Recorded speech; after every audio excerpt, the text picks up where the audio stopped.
Foque em você. Mude suas ações até que a disciplina deixe de ser esforço e se torne quem você é. Dentro de você existe uma força que quer crescer, uma vontade silenciosa de ser mais, de viver melhor, de se superar.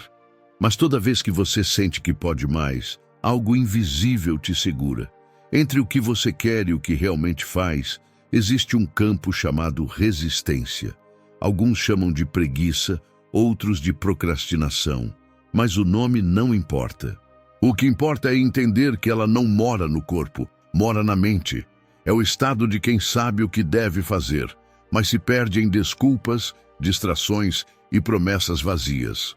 Porém, a disciplina não nasce da sorte, nasce da decisão, do incômodo, da escolha de agir mesmo sem vontade. Você tem esse poder, o de agir com consciência em vez de impulso, o de transformar esforço em identidade. Quando você repete isso todos os dias, algo muda. A mente deixa de ser inimiga e se torna aliada. Este vídeo é sobre isso, sobre se forçar a crescer, mesmo quando o corpo pede descanso, mesmo quando a mente duvida, mesmo quando o medo tenta te parar. Escreva nos comentários: hoje eu decidi ter disciplina, eu sou estoico.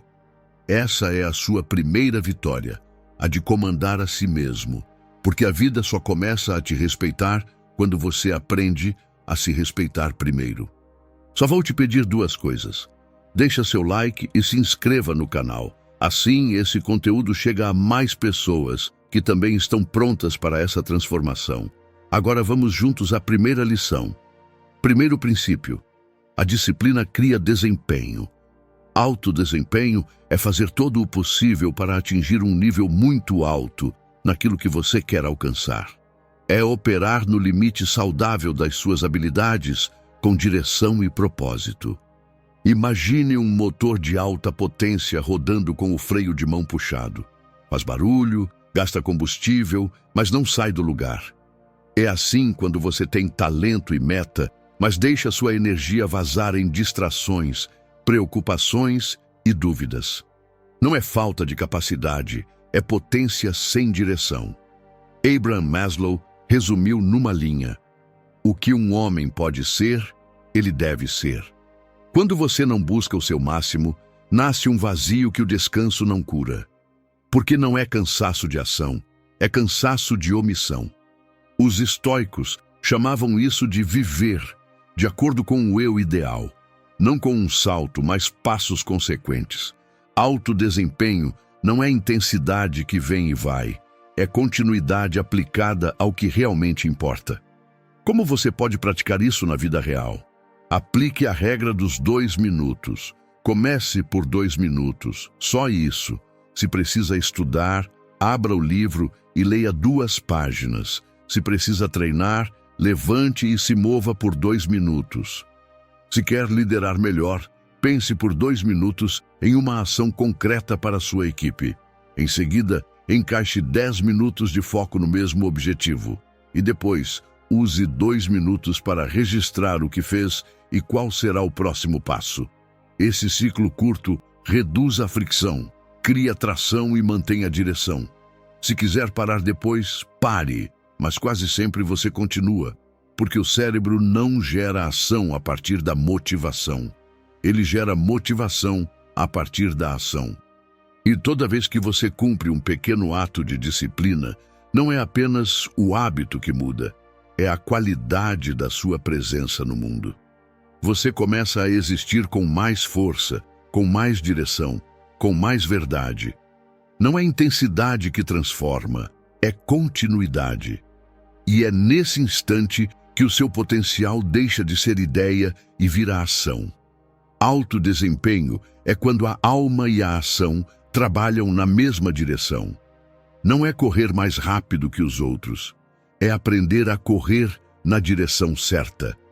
É fazer o que importa, todos os dias, até que se torne parte de quem você é.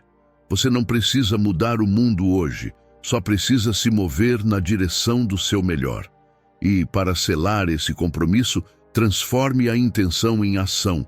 Deixe nos comentários: 2 minutos. e então faça o seu melhor. Esse é o início simples, direto e poderoso, não de uma promessa, mas de uma etapa da sua vida. Segundo princípio, movimente sua rotina. Nada muda no conforto. Todo crescimento começa com um desequilíbrio. Pense em uma semente. Antes de florescer, ela precisa se romper. Por fora parece destruição, por dentro é transformação. O que era casca se parte, o que era escuro vira espaço, e o que estava preso encontra um novo rumo. Da mesma forma, você só se torna estável quando se permite ser abalado. A maioria das pessoas confunde estabilidade com segurança, mas estabilidade em excesso vira estagnação. É como água parada, parece calma, mas com o tempo apodrece. Você quer evoluir, mas continua tentando manter tudo igual, a mesma rotina, os mesmos hábitos, os mesmos pensamentos. Só que nada novo nasce do que não muda. Quer um exemplo simples? Você não ganha resistência sem cansar o corpo. Não cria coragem sem encarar o medo. Não desenvolve clareza sem passar pelo caos. Você não pode ser um líder sem antes suportar o desconforto de aprender a lidar com pessoas. E ninguém se torna um bom comunicador sem quebrar a timidez, errando, gaguejando, enfrentando o olhar dos outros. Sêneca escreveu: "A dificuldade mostra o que o homem é." Ele não falava de sofrimento como castigo, mas como instrumento, porque toda vez que a vida te tira do eixo, ela te mostra onde ainda há espaço para crescer. E é aí que muita gente desiste. Quando a dor da mudança chega, preferem voltar ao território conhecido, mesmo que pequeno. É o mesmo que acontece com muitos ganhadores de loterias. De um dia para o outro, recebem uma quantia capaz de mudar tudo: casa, rotina, círculo social, identidade.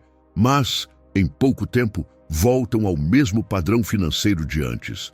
A mudança veio de fora, mas dentro nada se transformou. A riqueza repentina exige novos hábitos, novas decisões, novas responsabilidades. E sem preparo emocional, o cérebro faz o que sabe fazer de melhor: retorna ao ponto de equilíbrio anterior. É como tentar armazenar um oceano num copo. Sem estrutura interna, o excesso transborda.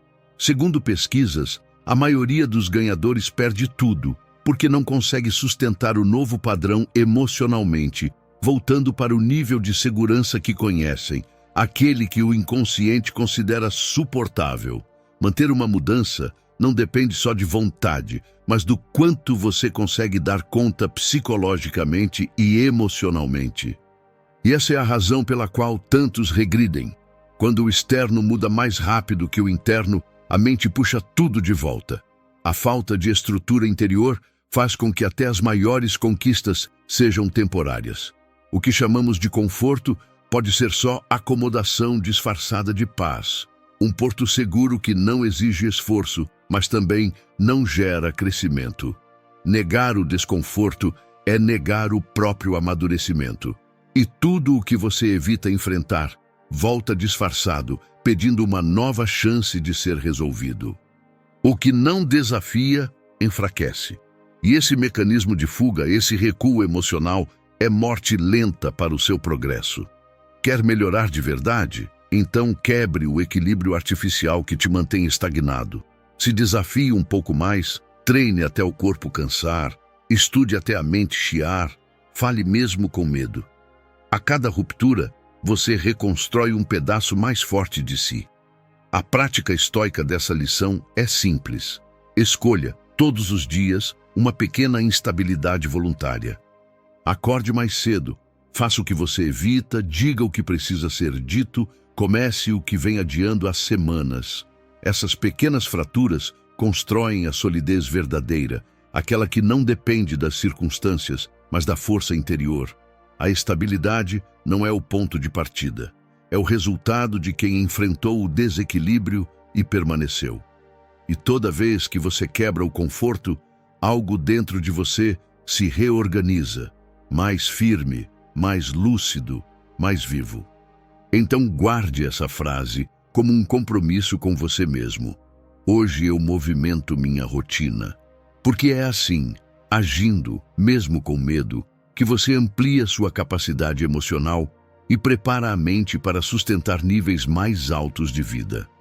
Vamos para a nossa lição 3. Ela vai despertar em você uma nova chance de sonhar. Princípio 3. O futuro é criado primeiro na mente, depois na realidade. Quando você se sente preso, quase sempre não é por falta de capacidade, mas por falta de direção. Não há energia no presente quando não existe um futuro que te inspira. A mente humana precisa de uma imagem que a puxe para frente, algo que justifique o esforço de hoje. Sem isso, até os pequenos desafios parecem insuportáveis e a rotina vira uma prisão invisível. Pense assim, a motivação é como uma corda esticada entre o agora e o amanhã. Quando o futuro some da sua mente, a corda arrebenta e você cai no tédio, na procrastinação, no cansaço que não vem do corpo, mas da falta de sentido. É por isso que tanta gente começa com energia e desiste no meio. Querem mudar de vida, mas não sabem exatamente para quê. Dizem, quero ter disciplina, quero ser produtivo, mas não conseguem responder para chegar onde. Sem um destino claro, qualquer esforço parece pesado demais. É como subir uma montanha sem saber o que há no topo. No começo há empolgação, mas logo vem o desânimo, porque o corpo cansa e a mente não entende o motivo de continuar. É o que acontece com quem começa a treinar sem propósito, estudar sem objetivo ou trabalhar sem uma visão maior do que o salário do mês. Sem um porquê real, a disciplina morre.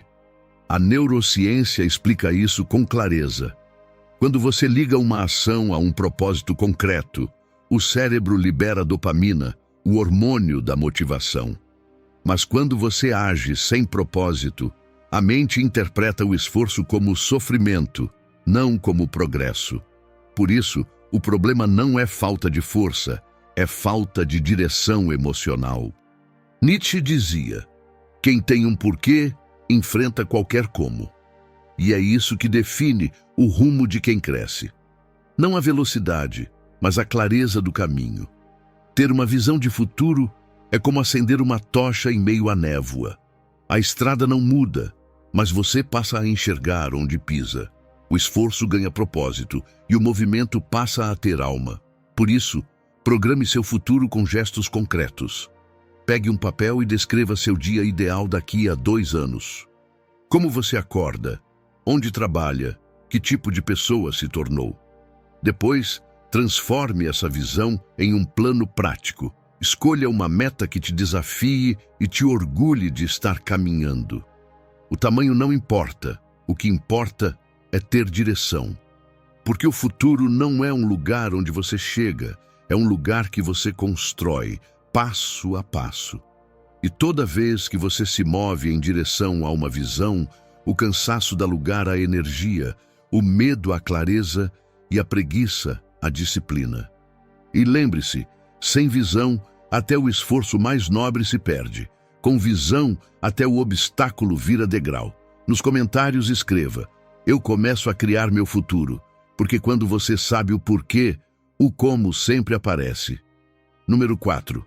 Nada é sacrifício quando há sentido. Imagine um atleta às 5 da manhã, saindo para treinar, enquanto o resto do mundo ainda dorme. Para quem vê de fora, parece sacrifício. Para ele, é direção. O problema é que muita gente associa disciplina à dor, como se melhorar fosse uma forma de punição. Mas esforço não é sofrimento. O que diferencia o esforço do sacrifício é o propósito. O sacrifício nasce quando você luta contra algo que não faz mais sentido, um trabalho que te adoece, uma rotina que não te representa, uma meta que já não é sua. O esforço, ao contrário, é quando você se move em direção ao que acredita, mesmo cansado, mesmo com medo. Sêneca dizia, ninguém é infeliz por fazer o que quer, é infeliz por fazer o que não quer. E é exatamente aí que mora a diferença. O esforço tem sentido, o sacrifício não. Um pianista que pratica 8 horas por dia não está se punindo, está se preparando. Um empreendedor que perde noites montando o próprio negócio não está se sacrificando, está construindo liberdade. Essas pessoas não estão fugindo do cansaço, estão escolhendo o tipo de cansaço que vale a pena. E essa é uma escolha que poucos têm coragem de fazer, porque é mais fácil reclamar do peso do esforço do que assumir o peso da escolha. Mas a verdade é que toda evolução exige energia, e você só se torna dono da sua vida quando decide onde essa energia vai ser gasta. Você pode gastar se queixando ou construindo, resistindo ou aprendendo, reclamando do esforço ou usando o esforço como ferramenta. A diferença entre quem cresce e quem fica parado não é talento, é percepção. Quem chama tudo de sacrifício paralisa. Quem entende que esforço é investimento, avança, porque quando você entende o porquê, o como deixa de pesar. A disciplina deixa de ser castigo e vira consequência de quem sabe o que quer. Há um ponto em que a constância deixa de ser sofrimento e se transforma em identidade. Você não faz porque precisa, faz porque é quem você se tornou. E nesse momento, o esforço deixa de doer, porque se alinha com quem você realmente é. Por isso, antes de chamar algo de sacrifício, pergunte-se: isso me aproxima ou me afasta do meu propósito? Se aproxima, é crescimento. Se afasta, é prisão. Os estoicos chamavam isso de viver em conformidade com a natureza, que significa agir de acordo com a sua razão, não com a imposição dos outros. Quando o propósito guia, o peso se transforma em força. O que dói deixa de ser sacrifício quando faz sentido. A prática estoica dessa lição é simples. Troque o "eu tenho que fazer" por "eu escolho fazer". A escolha muda o peso e a consciência muda sua energia. Cortar a palavra sacrifício não é negar o esforço, é libertar o esforço do sofrimento, porque o verdadeiro crescimento não nasce do que você suporta, mas do que você decide transformar. Número 5. Como fazer seus hábitos trabalharem por você. Pense em alguém que tenta mudar de vida à força. Faz promessas, cria metas, começa com intensidade, mas em poucos dias está exausto, desmotivado e com a sensação de fracasso. A verdade é que o problema não é a falta de força de vontade, é depender dela todos os dias como se fosse combustível infinito. Você não constrói disciplina com picos de energia, mas com sistemas que reduzem o atrito entre o que precisa ser feito e o momento de agir. O segredo não é lutar contra a preguiça, é criar caminhos onde a ação se torne seu padrão. A neurociência explica: toda vez que você repete uma ação, o cérebro economiza energia, criando uma trilha neural. Com o tempo, essa trilha se torna uma estrada, e o que era difícil vira automático. Mas o cérebro não repete o que dói, ele repete o que recompensa. Por isso, hábitos que nascem da culpa morrem na exaustão. E hábitos que nascem de prazer, propósito e coerência florescem sem resistência. Existem 5 motivações capazes de transformar esforço em constância: prazer, identidade, propósito, progresso e coerência. Prazer. Quando você associa o hábito a algo bom, o cérebro entende que vale a pena continuar. Ouça uma música enquanto arruma a casa. Treine num lugar que te inspire. Escreva com uma caneta que gosta. Leia com um café quente ao lado. O prazer não precisa ser o motivo, mas precisa estar presente no processo. O cérebro não busca o que é certo, busca o que é agradável. Então torne o certo agradável. Identidade. Você não precisa agir como quem tenta, mas como quem já é. Não diga: estou tentando ser disciplinado. Diga: sou uma pessoa disciplinada que cumpre o que promete. A mente acredita naquilo que você repete, e o corpo segue o que a mente acredita. A verdadeira transformação começa quando a repetição cria pertencimento, quando o novo comportamento deixa de parecer estranho e começa a parecer você. O terceiro é o propósito. Quando a ação tem sentido, o esforço ganha direção. Você não lê para terminar o livro, lê para se tornar alguém mais lúcido. Você não treina para ter um corpo perfeito, treina para ter clareza mental, resistência emocional e autodomínio. Propósito é a energia que liga o hábito à identidade. Quando o porquê é forte, o como se torna leve. Progresso, celebre pequenas vitórias. O cérebro aprende melhor quando percebe avanço.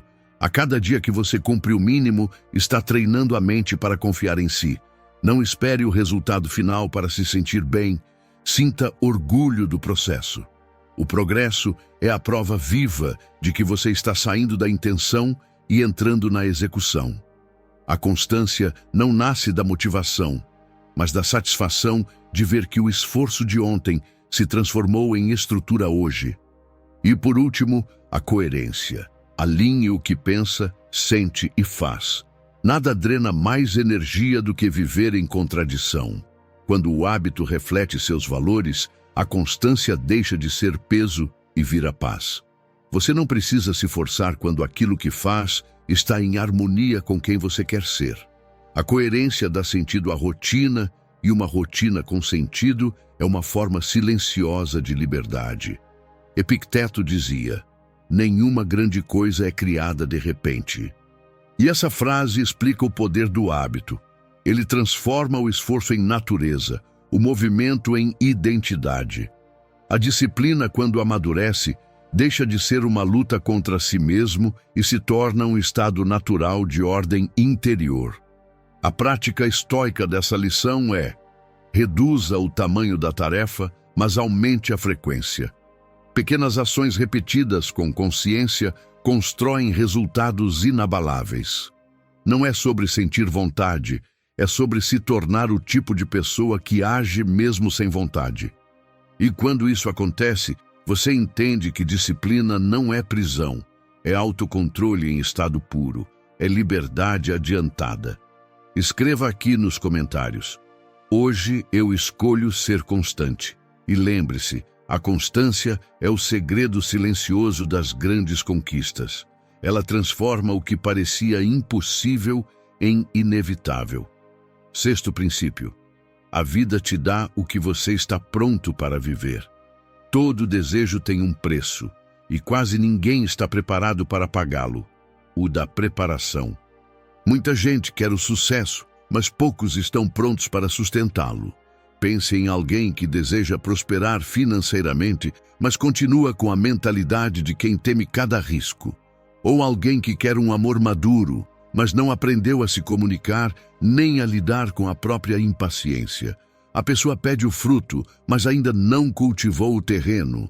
O universo não te nega o que você quer, ele só não te entrega o que você ainda não consegue carregar.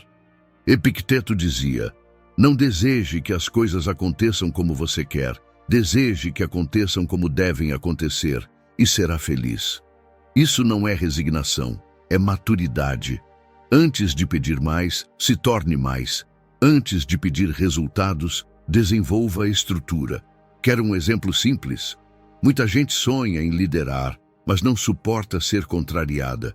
Quer empreender, mas ainda busca a aprovação antes de decidir. Quer liberdade, mas se sabota com hábitos que a mantêm presa. Você não atrai o que deseja, atrai o que está preparado para administrar. Você quer mais reconhecimento? Aguente o peso das críticas. Quer mais liberdade? Esteja pronto para lidar com as consequências das suas escolhas. Quer estabilidade emocional? Treine sua mente para não se abalar com qualquer contrariedade. É por isso que tanta gente conquista algo e depois perde. Não faltou sorte, faltou estrutura. A conquista chega, mas o emocional ainda vive no nível antigo. É como mudar de casa e continuar dormindo no chão. O ambiente mudou, mas o padrão não. A preparação é o que transforma o desejo em capacidade real. E essa preparação não é teórica, é diária, é mental, é prática. É o treino de manter a calma sob pressão, de sustentar decisões difíceis, de fazer o que precisa ser feito mesmo quando não há garantias. Marco Aurélio escreveu: a ação deve sempre ser guiada pela razão, não pela emoção. E esse é o ponto central. A vida vai testar tudo o que você diz querer. Ela vai te entregar pequenas provas e cada uma delas pergunta o mesmo: você quer mesmo isso ou só gosta da ideia disso? A prática estoica dessa lição é clara. Viva hoje como alguém que já está à altura daquilo que deseja. Não espere o cenário ideal para agir. Haja como quem já pertence a ele. O preparo antecede o milagre. A frase que você deve repetir para si mesmo é: hoje eu me torno digno de receber.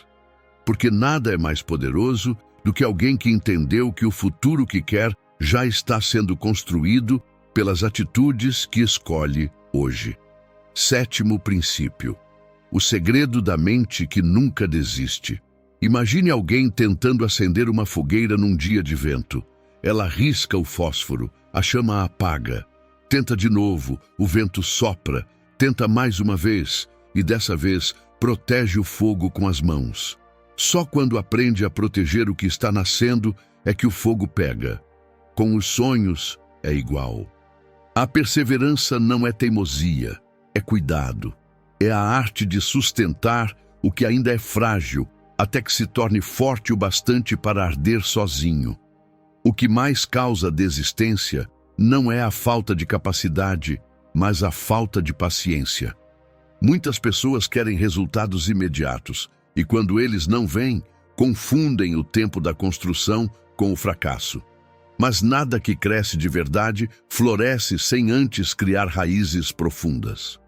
É fácil plantar um desejo, difícil é permanecer regando quando o solo ainda parece vazio. E é nesses dias, nos momentos em que parece que nada acontece, que a maioria se perde, porque o silêncio da espera engana. Mas a verdade é que, enquanto você trabalha, o tempo trabalha junto. E quando ambos se alinham, o que antes parecia distante começa a se mover. Marco Aurélio escreveu: o obstáculo é o caminho. Ele não falava de suportar a dor como mártir, mas de usar cada dificuldade como parte do treino da alma. A perseverança não nasce do sucesso, nasce do atrito. É o atrito que lapida o diamante, é a resistência que fortalece o músculo, é a demora que amadurece o fruto, e o mesmo acontece dentro de você. Mas há um erro sutil que destrói a perseverança, a pressa disfarçada de urgência. Você quer plantar hoje e colher amanhã. Quer começar um projeto e ver reconhecimento em uma semana. Quer treinar a mente e já se sentir iluminado. Mas a vida não responde a prazos, ela responde à profundidade do seu preparo. O tempo não é um obstáculo no caminho, é o próprio chão onde a vitória cria raízes. Perseverar é entender que o processo não existe para te punir, mas para te provar. É confiar que o atraso aparente é, na verdade, o tempo que o seu caráter precisa para acompanhar o tamanho dos seus sonhos. Quem não compreende isso, desiste não por fraqueza, mas por impaciência e troca crescimento por alívio. Epicteto dizia: nenhum homem é livre até que seja senhor de si mesmo. A perseverança é essa liberdade, a capacidade de continuar sem depender do ânimo, da motivação ou do aplauso. É a fé prática de quem confia que mais cedo ou mais tarde o esforço se transforma em resultado. Se você quer desenvolver essa força, então pare de olhar o que falta e comece a enxergar o quanto já caminhou. A mente desiste quando olha à distância, o coração continua quando lembra do propósito. A cada passo, o cérebro aprende que você é alguém que termina o que começa. Mas algo mais profundo acontece. A sua percepção do esforço muda. O cansaço deixa de ser inimigo e se torna sinal de crescimento.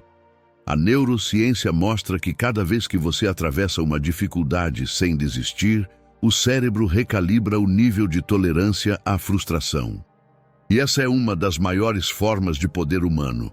Não eliminar os desafios, mas ampliar a sua capacidade de suportá-los. Quanto mais você suporta sem se quebrar, mais espaço interno ganha para crescer. A paciência, então, deixa de ser espera passiva e se torna sabedoria ativa, a habilidade de continuar plantando mesmo sem ver brotar. É assim que a perseverança deixa de ser uma virtude teórica e se transforma em um estado natural de maturidade. A prática estoica dessa lição é simples. Escolha um objetivo e se comprometa com ele por tempo suficiente para atravessar o tédio. Porque é ali, no tédio, que a maioria para, e é ali que o verdadeiro progresso começa. Perseverar não é sobre nunca duvidar, é sobre continuar mesmo quando duvida.